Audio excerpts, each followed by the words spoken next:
Kwa sasa kuna ongezeko kubwa sana la magonjwa ya moyo, na ni bahati mbaya kwamba wagonjwa walio wengi hawaelewi ugonjwa wa moyo ni ugonjwa wa aina gani na suluhisho lake ni lipi. Matokeo yake ni yapi? Matokeo yake ni kwamba unakuta wagonjwa wengi wanaenda huku na huku na huku, wengine wanatafuta mitishamba, wengine wanatoa vitu bishirishi, wengine wanaenda.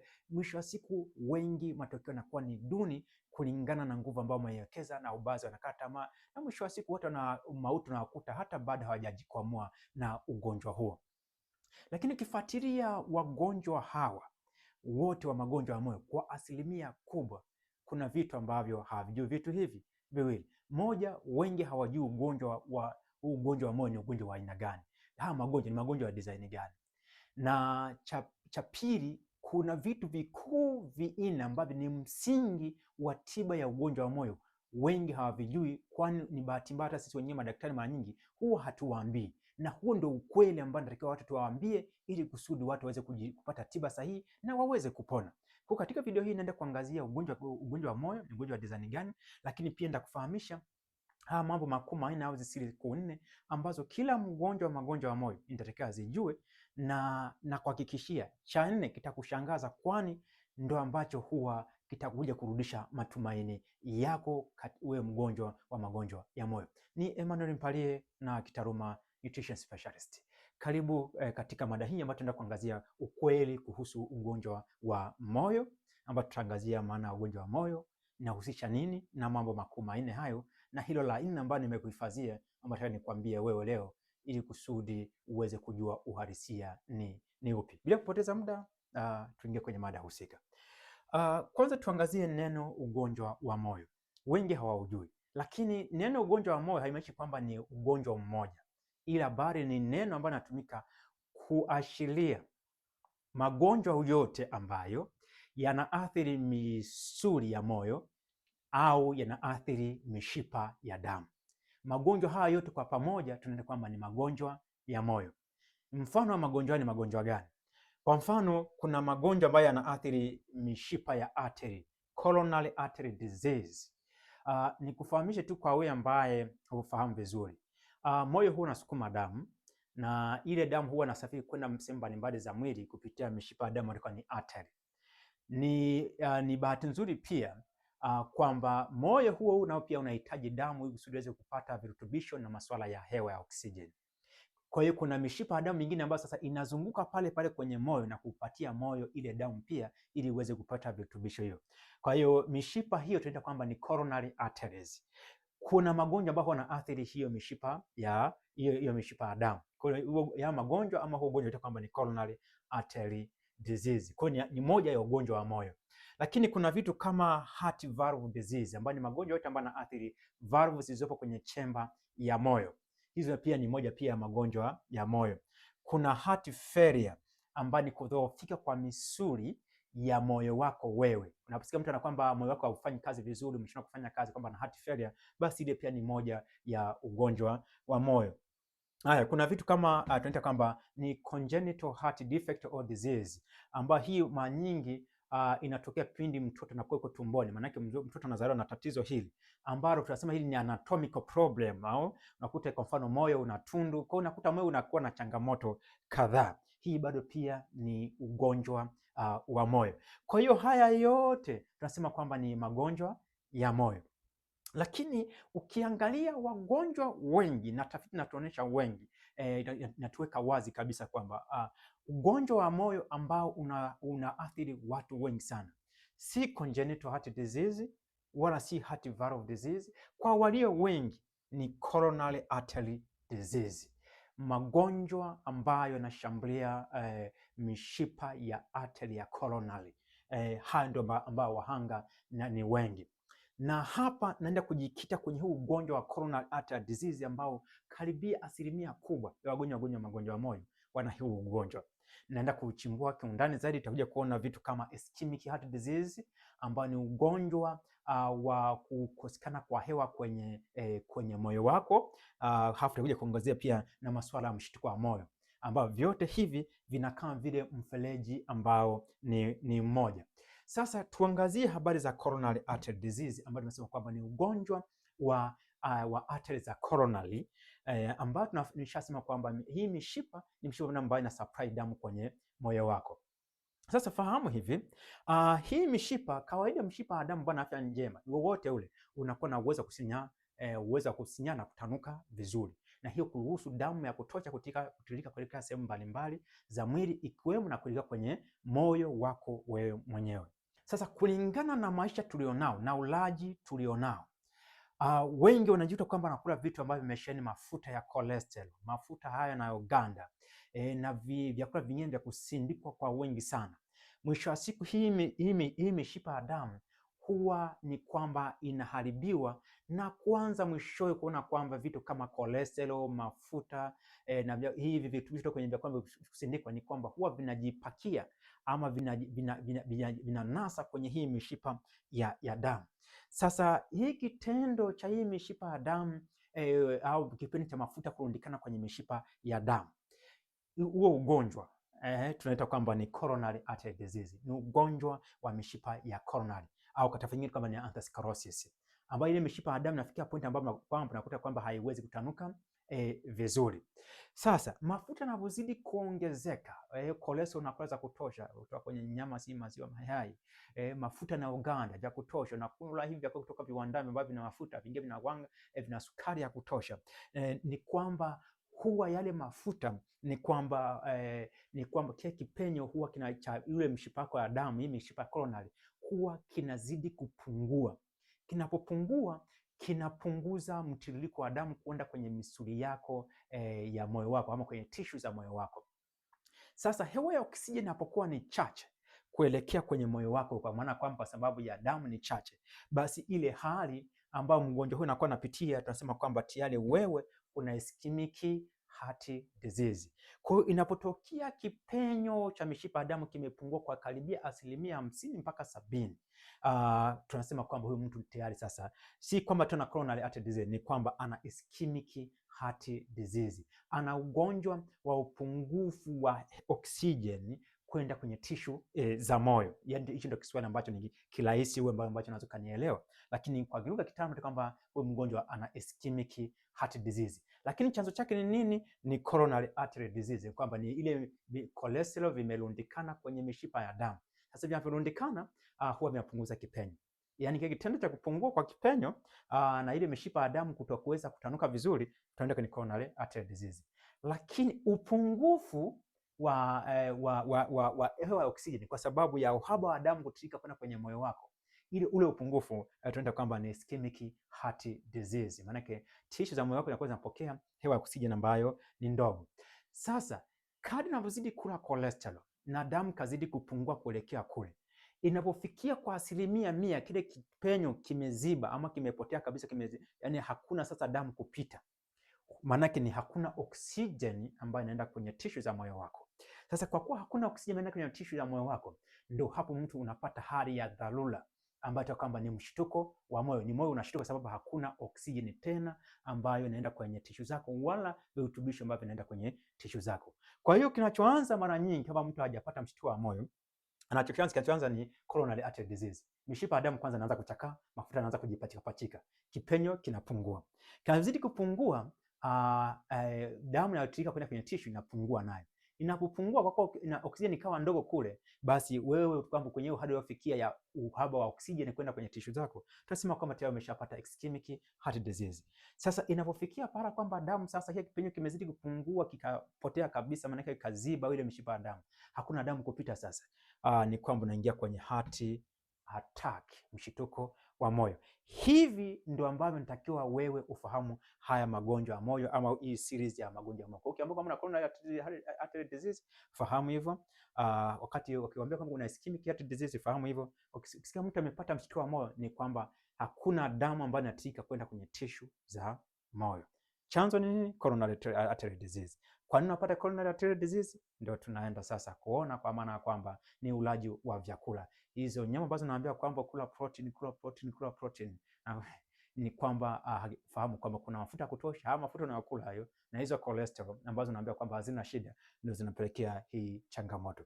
Sasa watu washapata huu ugonjwa, wako wanatapatapa, ni suluhisho lake ni lipi? Mtu anakuja hospitalini na maza dozi kidozi. Kuna watu ambao ukiangalia kwa mazingira nyumbani kwao mpaka imeshakuwa ni pharmacy, yani nyumba imegeuka kuwa pharmacy sasa, maana dawa walizonazo ni nyingi, nyingine za mitishamba, nyingine supplement, yani mtu yuko huku na huku. Kuna vitu vikuu vinne ambavyo nataka nikufahamishe, ambavyo wewe hivi ukiweza kuvielewa vizuri, kujitibia au kupona ugonjwa wa moyo ni rahisi.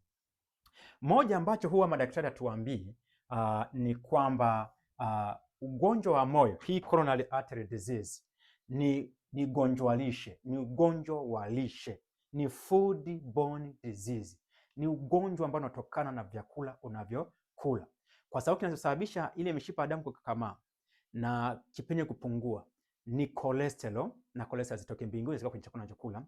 Ni mafuta na uganda, mafuta yatoke mbinguni kutoka kwenye chakula unachokula. Halafu kuna vitu kemikali mbovu vinatoka kwenye vinywaji ambavyo unakula, lakini kuna hizi trans fat, ambayo hizo trans fat tunazikuta kwenye vyakula kutoka viwandani. Hivyo vyote kutoka kwenye vyakula unavyokula. Kwa hiyo coronary artery disease sio bakteria inasababisha, wala virus wala fungus, ila fahamu tu kwamba ni lishe mbovu ndio ambayo imepelekea hiyo hali. Hiyo vyakula vya mafuta ndio imepelekea hiyo. Kwa hiyo hii ni pointi ya kwanza ambayo kabisa kwanza uifahamu. Kwa hiyo unapenda kutafuta mtishamba kwamba ukaja kujitibu ugonjwa wa moyo, fahamu lakini huu ni ugonjwa wa lishe. Kama ugonjwa wa lishe unaweza kutibu kwa mtishamba, it is okay, it's fine, yamkini kwako inaweza kutokea muujiza. Lakini sidhani kama utafanikiwa kama bado mayai, maziwa na nyama hizo kama bado unakula. Kuku hizo unajichana sana, unajikana wakati tayari ushakuwa na changamoto hii. Na vile vyakula vina mafuta mengi, sidhani kama unaweza kutafanikiwa. Sidhani, labda itokee muujiza kutokea mbinguni. Lakini katika sayansi ya kawaida wewe huwezi kutoboa. Hii ni pointi ya kwanza ambao wengi wanaimiss wagonjwa wa magonjwa ya moyo. Lakini cha pili ambacho hawafahamu kwamba ugonjwa huu wa moyo ni ugonjwa wa upungufu wa gesi ya nitric oxide kwenye mishipa ya damu.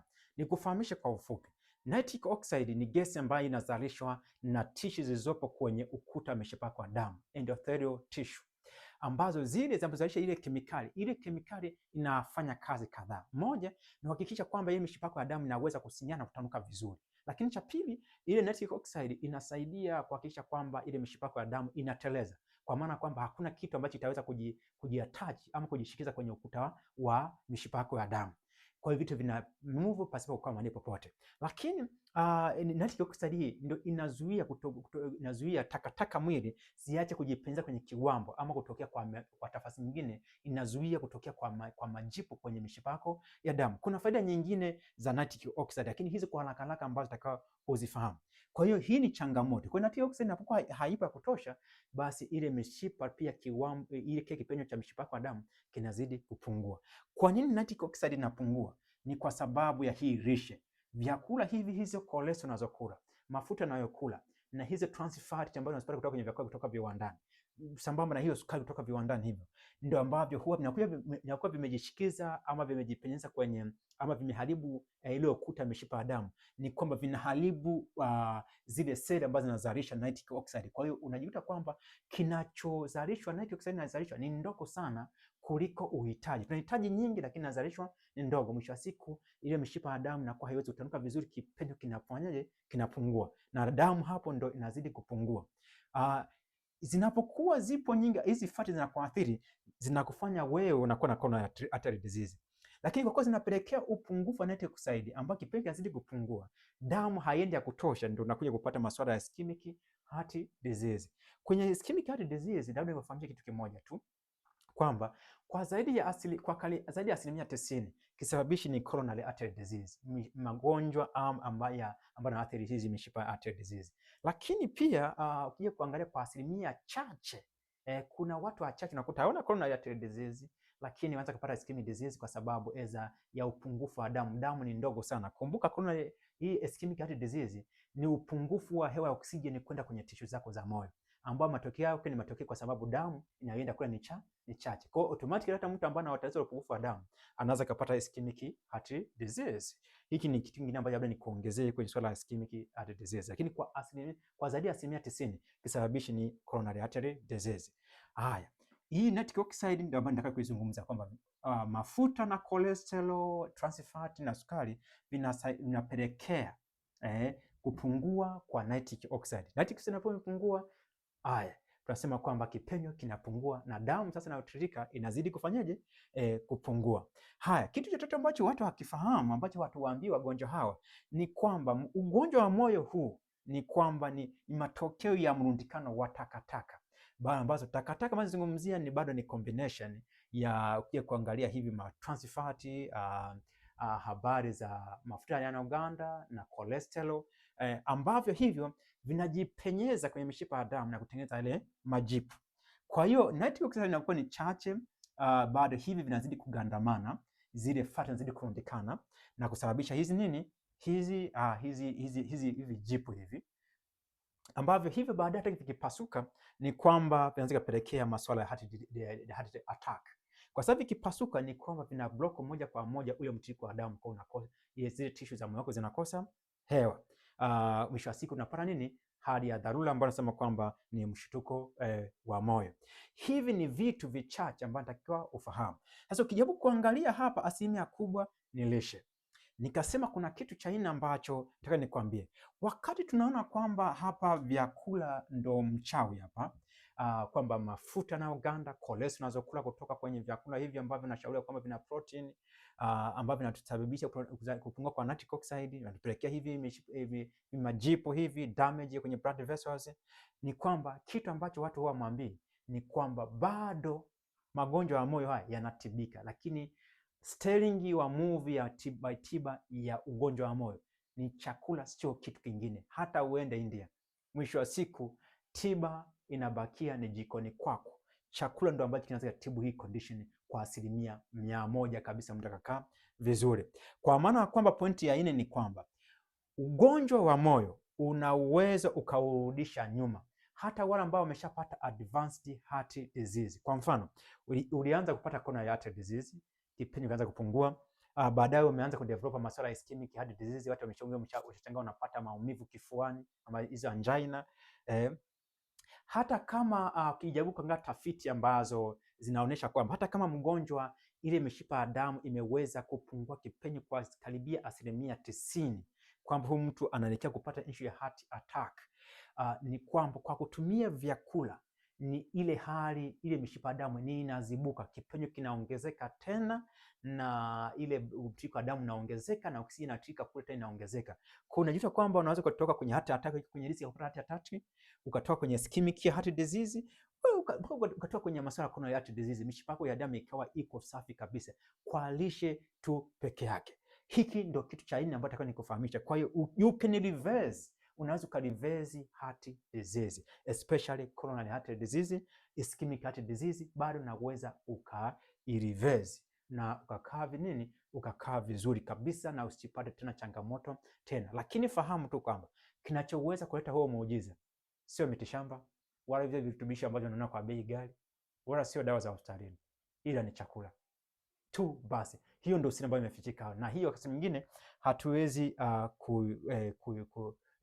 kuisema sana, lakini huo ndio uhalisia kwamba fahamu lishe ndio ambayo inaweza ikatibu. Fikiria kwamba unameza mitishamba wakati unakula mayai ambayo yamesheheni cholesterol, unakula kuku ambayo ina cholesterol na mafuta ambayo yanaganda bado pia, unakula nyama zako, unakula hata kama unakula kidogo kidogo. Kuna watu wengine wanasema mimi nimepata nyama nyekundu, nyama nyeupe. Nyama nyeupe zote pia nazo bado zimesheheni mafuta na cholesterol, kwani cholesterol inapatikana kwenye mnyama na mafuta ambayo yanaganda pia yanapatikana kwenye vyakula asili ya wanyama. Kwa hata na maziwa pia ni moja ya kitu ambacho kinachangia. Hata kama umeze dawa gani, kama vyakula hivyo bado unatumia, huwezi fanikiwa kwa sababu bado mzizi bado mzizi uko pale pale. Nikufahamishe tu kitu kimoja. Watu wanaweza kujiuliza swali moja kwamba sasa kama ni vyakula zikatumia vyakula gani? Point ni moja. Vyakula asili ya mimea ndio vinafanya kazi hiyo, kwani vyakula hiyo asili ya mimea kwa asilimia kubwa havina mafuta ambayo yanaganda, lakini kwa 100% ni zero cholesterol, havina cholesterol.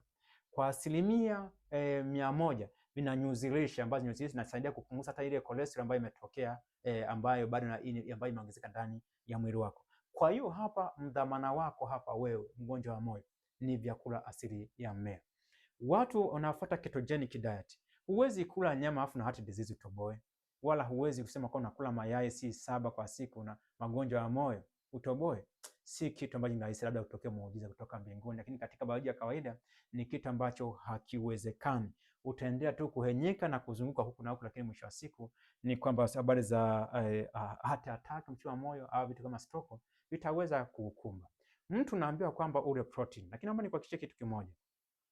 Mara nyingi wewe wa mtu anataka kutambua wewe, mtu akiweza kuona watu wanaokuzunguka wewe, marafiki zako, mtu anaweza kutambua wewe una tabia ya aina gani. Kama una tabia mbaya, utaona hata ile cycle yako yenyewe inakuzunguka, utakuwa mara nyingi ni watu tu wa tabia mbaya.